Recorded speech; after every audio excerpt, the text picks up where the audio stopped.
question because it just worries in-house counsel how to proceed, and it's grossly misunderstood. I think compliance is one of those white elephants in the room that very few people can really tackle and be comfortable talking about it. What I like about the way that the ACC is looking at this is they're looking for practical considerations. And I think if we focus on practical, I think we can probably share some insights to all of you that are dealing in-house on what are the key elements to make sure that you are able to put on a good compliance program.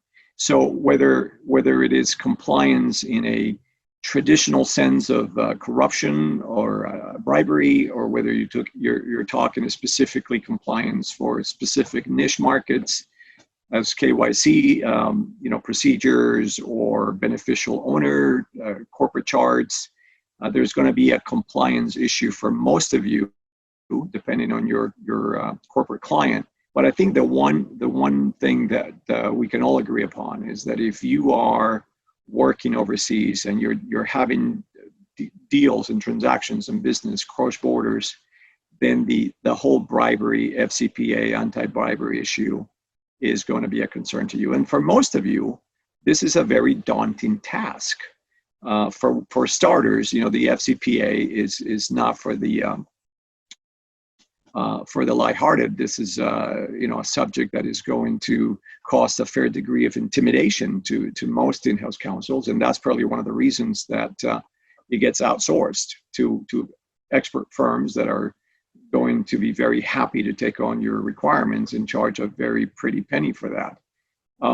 So I think that for the in-house corporate client of today, this has become pretty much a mainstream discipline that you are expected to tackle, and not only tackle, but master it and become very good at it.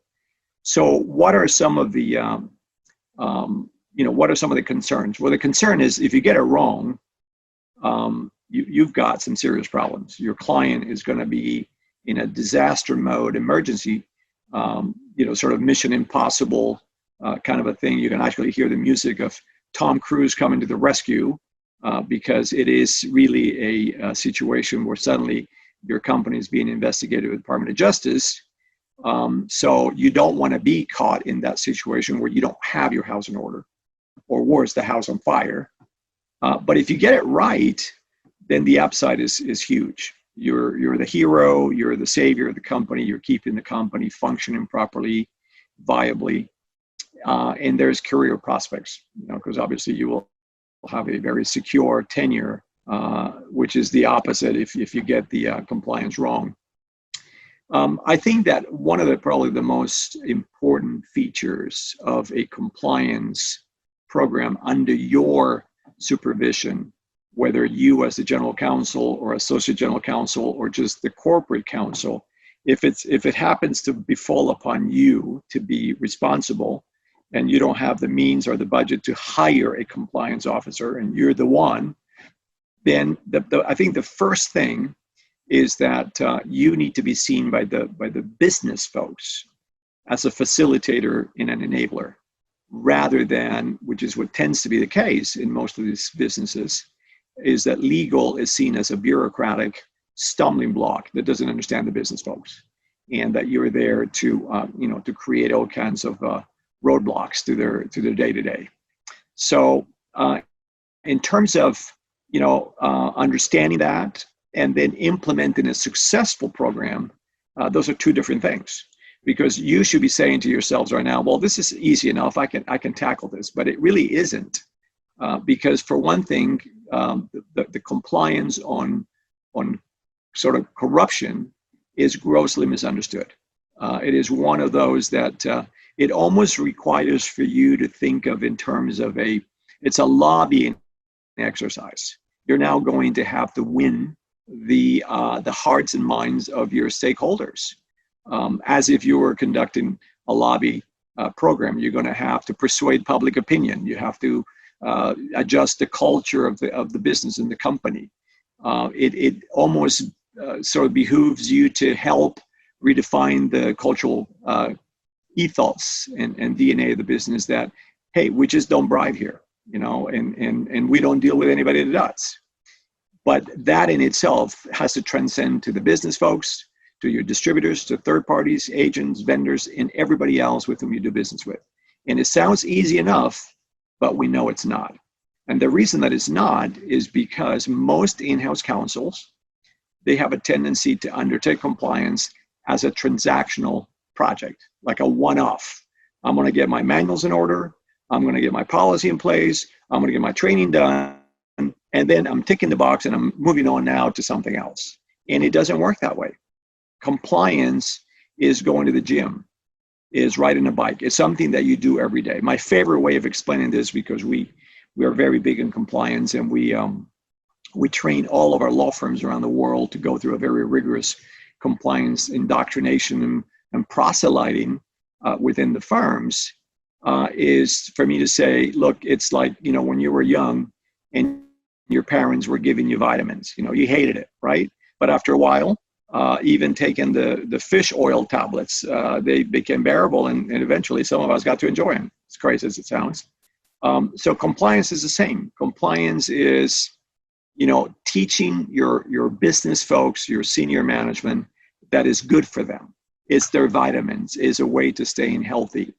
And so one of the first tips that I like to share with people, once they kind of get their arms around the fact that it is a cultural readjustment, that it is a lobbying exercise, that it is winning the hearts and minds of the folks, is to find your champion. You have to start from someone within the house. There's got to be a friend in the house, someone in senior management that gets it.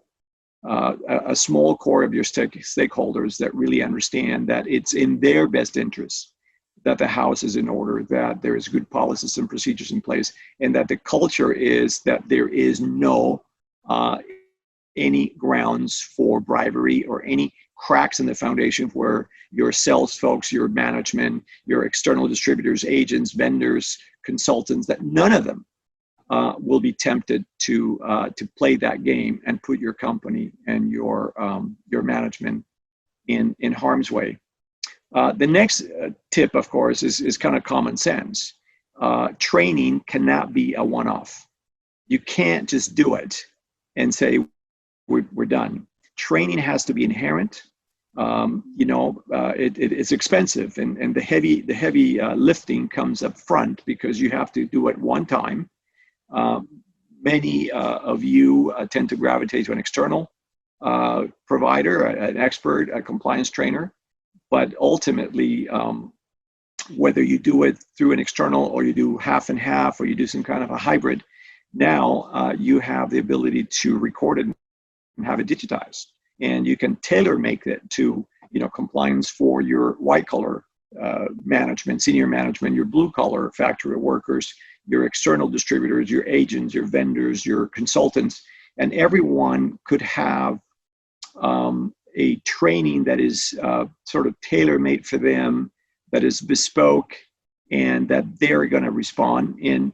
What I always like to tell clients and our partners at the network, I mean, we have over 17,000 attorneys with us, is to have the trainings kind of pop up unannounced. So as part of the ongoing day-to-day business of your company, is to have a pop-up quiz that just sort of shows up once a week, and it will ask your salespeople a series of questions, your distributors a series of questions, and they can answer it. It'll take 5 minutes. You know, it's just like a loyalty kind of a quiz. You know, it takes 5 minutes. They go yes, no. And then based on the score, then you can sort of map out how they're doing. And if they do very poorly, then that sends a red flag. Then maybe they need more face real-time facing training. And if they do very good, then that goes into some kind of a roster where you then at the end of the month or at the end of the quarter, you can recognize people for having scored very high on the integrity chart. So, you know, it's like I said, it's you know, the downside if you get it wrong is tremendous. It could spell unemployment, and it could spell your company going out of business. And now we know that DOJ has a website that actually shows you who are the latest victims that have fallen foul, and they're in prison, and the millions that they're paying. But the upside is that you grow within the company, and you're seen not as a bureaucratic cost center, but as a real enabler, facilitator to their bottom line, to the business, because you're making them very viable and strong and healthy. Maybe to close, something interesting for you to know is that if you're watching this, this month in July and August in the summer, just a few days ago, the Department of Justice, after almost 10 years combined with the SEC, they just came up with a wholly revised FCPA statutes. So there's massive amounts of updates and changes and tweaks and developments based on case law that will now make the FCPA a very much more interactive volume of law that all in-house counsels are going to have to tackle. So you can look that up. It's online now, but we know that DOJ and SEC are working very closely together. So I think, to sort of summarize, the practical bit about having a viable and an effective compliance program is not a transactional one-off. It's an ongoing cultural readjustment for your corporate client. Getting your core of champions within the company will be essential, and then doing this on a recurring basis where you are building, in fact, your lobby platform so that you win their hearts and minds, and they see compliance as an inherent part of their success. Once you're able to achieve that, then the actual implementation of whether you do it digitally, physically, or a combination, or you do it in-house, or you do it through an external, I think those are the minor pieces that will be needed at some point in time.